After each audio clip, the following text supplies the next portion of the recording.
You may be seated. Can we say praise the Lord again for Reverend Gail? Y'all, I came here this morning prepared to do those songs, and the Spirit got a hold of her, and I just slid her the paper. How many know you got to be ready in season and out, right? You never know when the Lord is going to or needs to use you. All right, ushers, do we have the seeds? Could you pass them out? This is your second seed. Y'all should be. How many were given one last week? Right? And y'all still have those, amen? Amen. Amen. And that was for a whole different position of faith. If you remember, we talked about the parable that's in Matthew chapter 13. And the seed you were given was reflective of this seed becoming not just a mustard plant, but a mustard tree that the birds of the air could come and nest in. And we were talking about that at some point in time, the seed of the Spirit that entered us would eventually produce an atmosphere where people around us could find rest. Amen. I think a lot of us are going through this life and we're doing more taking from God than letting God use us to help others. Amen. How many of you know you're here today because somebody helped you? Right? If somebody didn't take the time to help me, I wouldn't be here today. I couldn't have done this on my own. Amen. At some point in time, that little spirit, that little seed of faith that entered us, God wants it to grow to where he can send others. Okay? But today, this particular seed, we are coming from a different place. We see another illustration in Luke chapter 17, and I want to reread verse 6. It says, so the Lord said, if you have the faith as a mustard seed, you can say to this mulberry tree, be pulled up by the roots and be planted in the sea, and it would obey. So we see now we went from our faith as a mustard seed growing to the place where we could provide rest for others, to now our faith being applied through our words to where we can see some things uprooted. So we're coming from a whole different place today. Because how many of you know there's some things around us that have deep roots? Amen. And God is saying, if you have the faith of a mustard seed, not so much the size of your faith, but the potential of that seed. Because let's be honest, that seed means nothing if God doesn't get a hold of it. If God doesn't do the work in that tiny seed, now y'all looking at that seed right now. That's the smallest of seeds, right? But God is saying now, that seed, and you look at that seed becoming in, Brother Todd, can you give me that image of that first tree? That little seed you have, not that, yeah, that one right there, that little seed that you have right in your hand can potentially grow to be this tree that you're looking at. Isn't that an awesome thing? God is saying the miracle in that, if I get a hold of the miracle of the seed of your faith, you can get to the point where you can speak and things around you will be uprooted. Okay? Now the key now is that the subject in Luke 17 is forgiveness. Okay? Because the disciples are saying, wait a minute now. You're telling me not only am I supposed to forgive, but I'm supposed to forgive 7 times 70? They said, Lord, you got to increase our faith. See, when we talk about great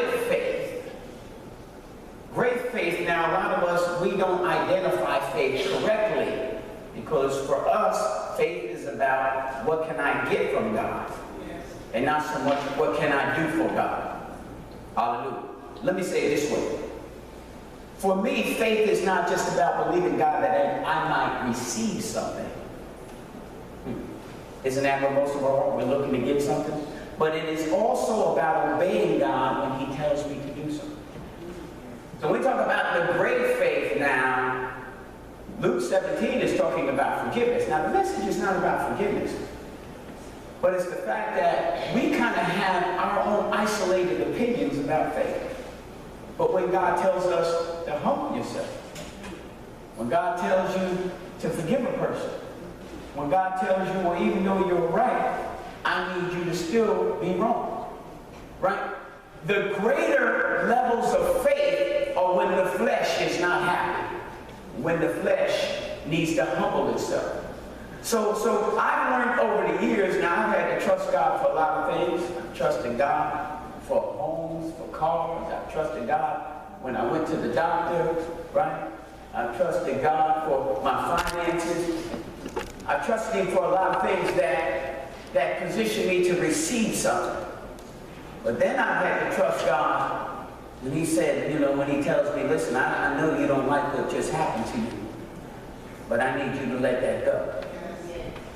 I know what your boss did on the job wasn't right, but I need you to pray for him. See, what Jesus is saying now, if you're going to get to the point where you're going to speak and things happen, you've got to step into the higher grounds of what we're calling faith. And I can tell you right now, there have been times in my life when I have humbled myself. Give you an example. Thank you, Holy Spirit. My wife was doing an open house down in Manasquan, and she asked me to help her put out some of the signs. So I put out a sign right there by the Acme, on the corner of Acme, Main, and 71. And one of the code enforcers must have saw me from the window, because y'all know the Borough Hall is right there. And he comes running down. I see him coming running across the street. He doesn't come up to me and say, sir, listen, I'm sorry, but you know, this is the town's property. We can't allow that. He came up to me like I was his child. Get that off of there. Got in my face. And I have no idea to this day where the strength came. And I said, no problem, sir. I don't even know where it came from. Because back in the day, listen, let's be honest. Somebody gets in your face, that's a problem. Right? Even some of us that are saved and born again, somebody get in your face, it's a problem. Hallelujah. I don't know what happened, and it threw him.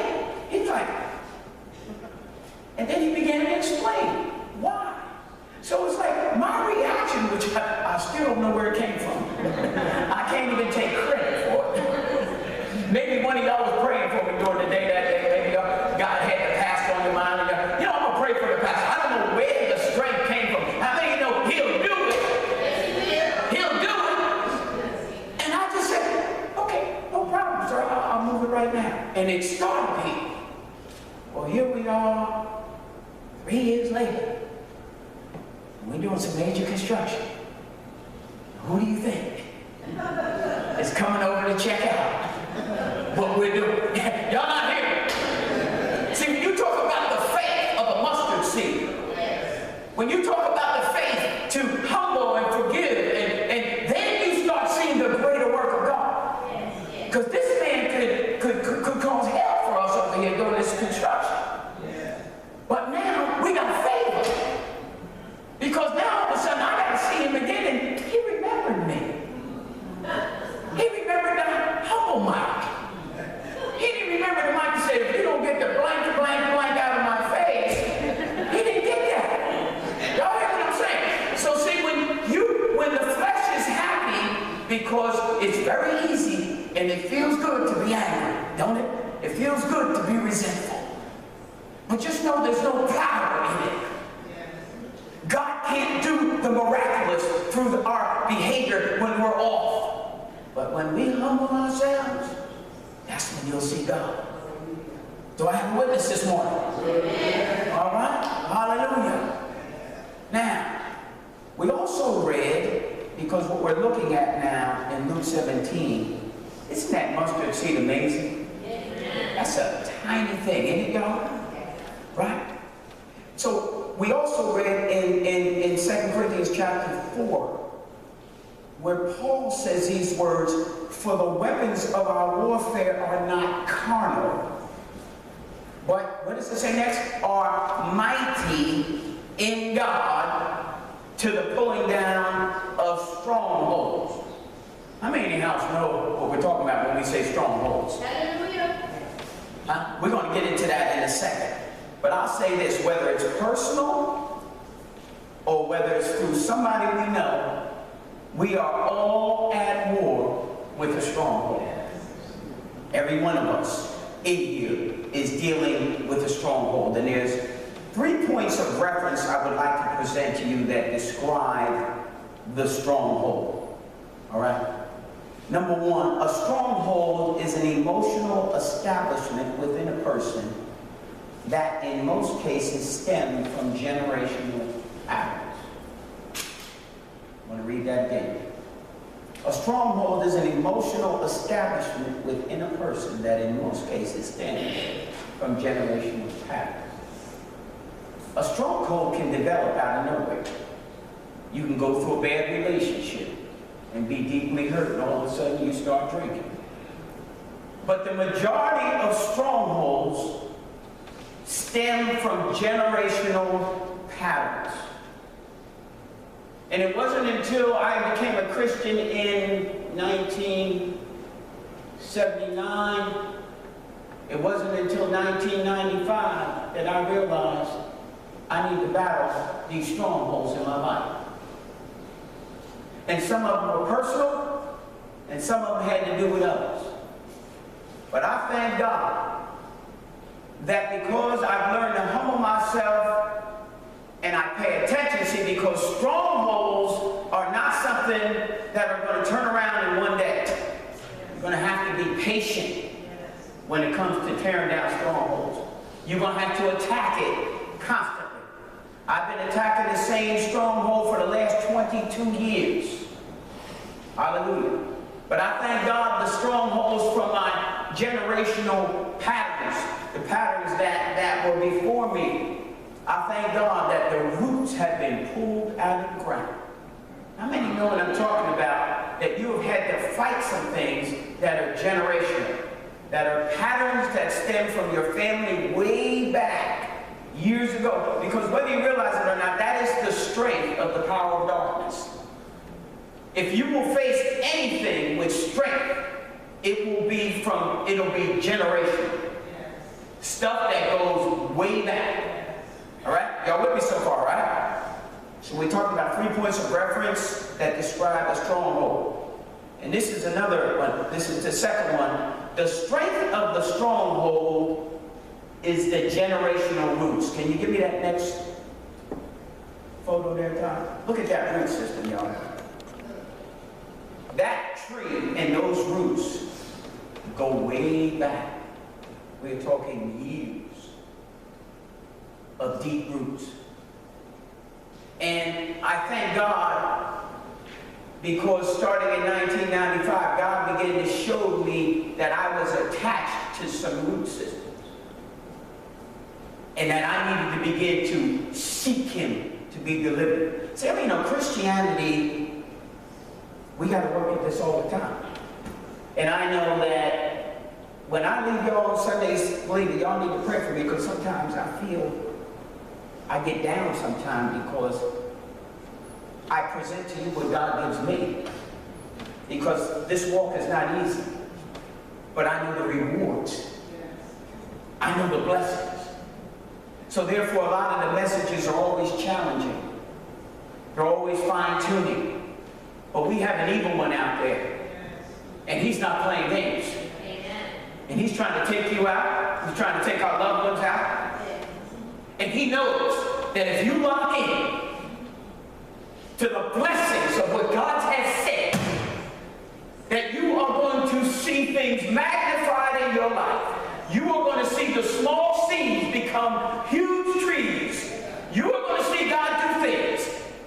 I'm standing in the blessings of God. Decisions I made years ago because I decided it's time to pull these roots out of the ground. And now that the strongholds in my own life have been dealt with, now I'm praying against the roots that are contaminating those around me. Hallelujah. And it's a continued fight. I mean, no, you can't let up when it comes to strongholds. I might not be talking to everybody in here, but some of us are battling strongholds personally, and some of us are dealing with people who are battling strongholds. And God is saying, and I failed to give you the theme again. The theme is mighty through God.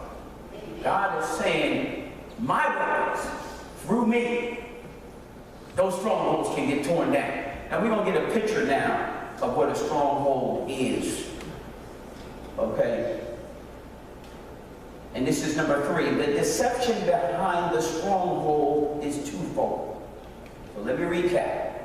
We have the stronghold as an emotional establishment within the person. In most cases stem from generational patterns. Then we said the next point of reference was the strength of the stronghold is in generational roots. I know this is deep stuff, but how many know we need it? Yes. Right? And then now the third one is the deception behind the stronghold is twofold. Can you show me that next image? Okay. Now, the Greek definition of the word stronghold, as is written in 2 Corinthians 10, is the word fortress.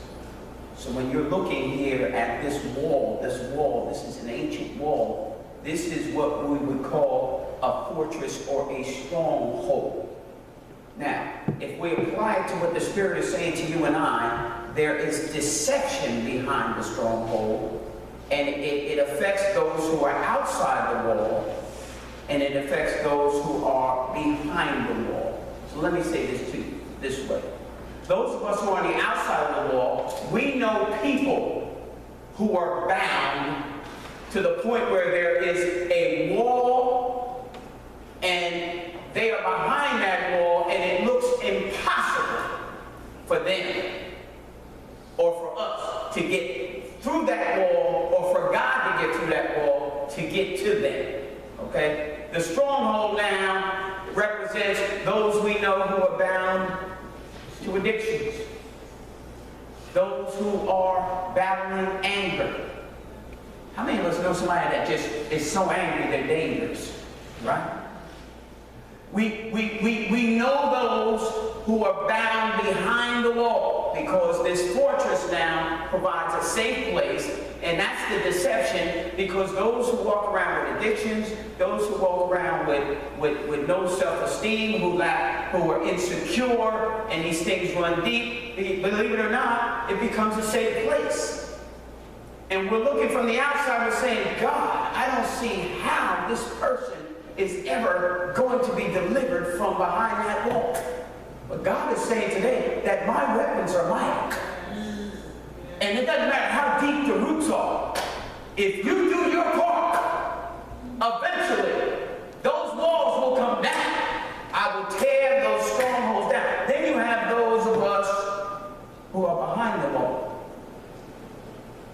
See, because I have some people who are behind that wall that I'm praying for. And that wall's huge. But I'm believing God that He's going to do it. But then you have some of us who are behind that wall, and we don't realize it, but our position, we are comfortable. Some of us are actually comfortable in being resentful. Some of us are comfortable in our addictions. Some of us, we're so bound behind the wall, we've gotten comfortable. This is our safe place. The devil is a liar. God sent His Holy Spirit, and He is able to deliver us. Hallelujah. Hallelujah. Hallelujah. Some of us are comfortable with anxiety. Well, it's just my condition. The devil is a liar. Hallelujah. We talk about this deception. It's twofold. Because the enemy is lying to us, and he's saying, well, there's no way He's going to deliver your son. No way He's going to deliver your daughter. There's no way He's going to touch and speak to my husband. There's no way. No, yes, He can. Hallelujah.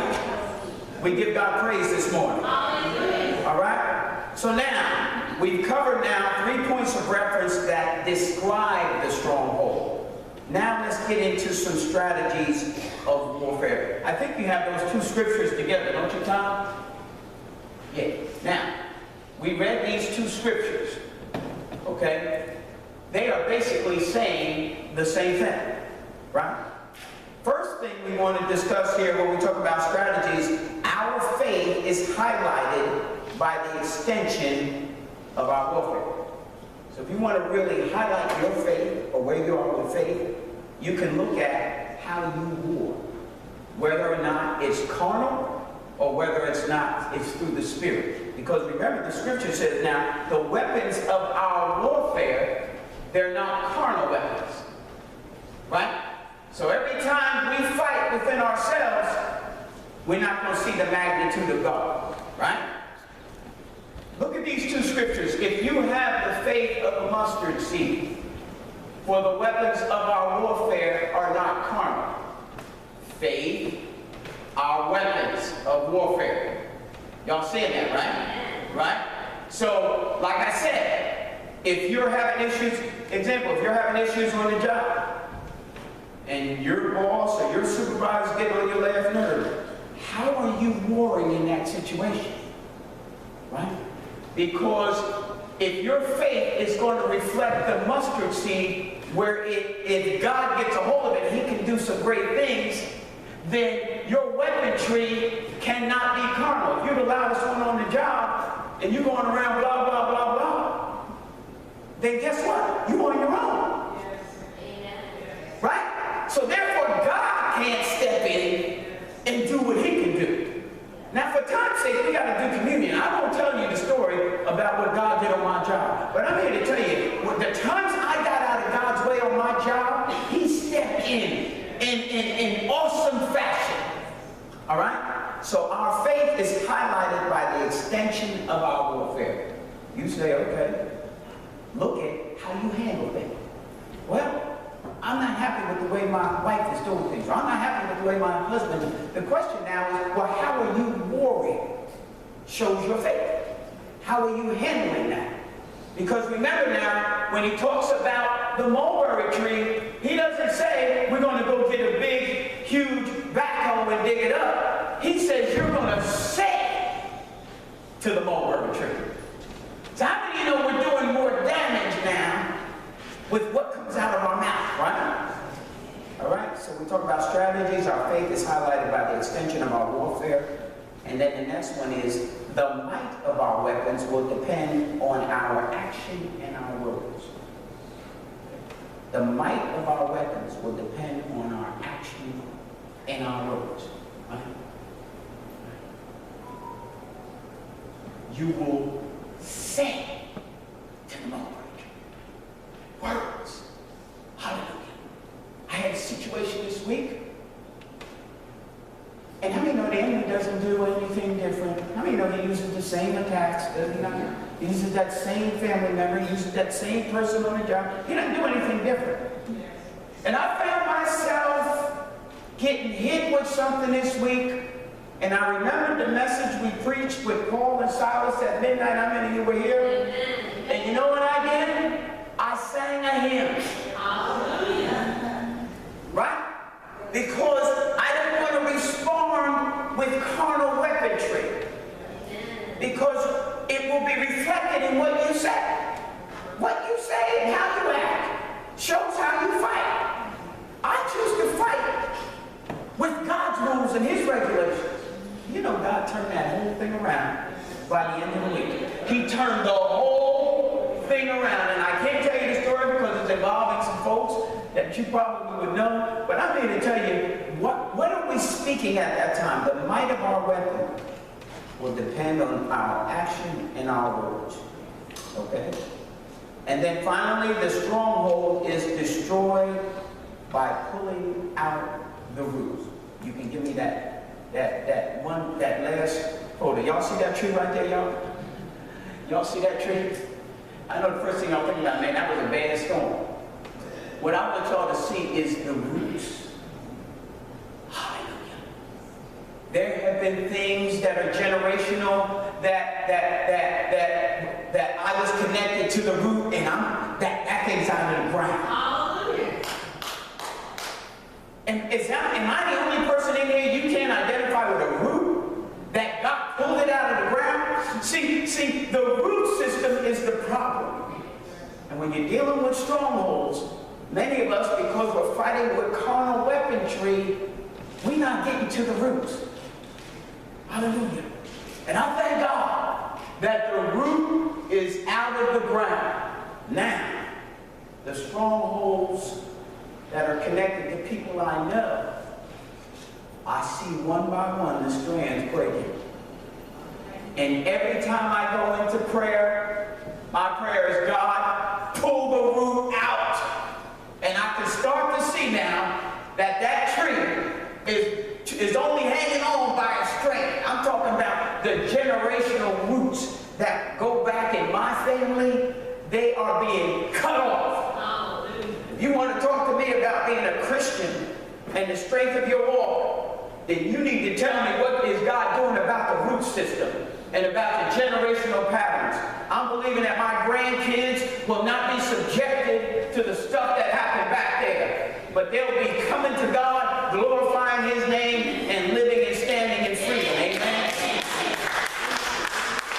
Hallelujah. Give God praise in the house.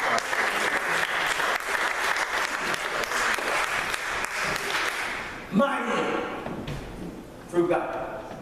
I think if I can conclude before we have communion is this, is that I've been dealing with strongholds since 1995.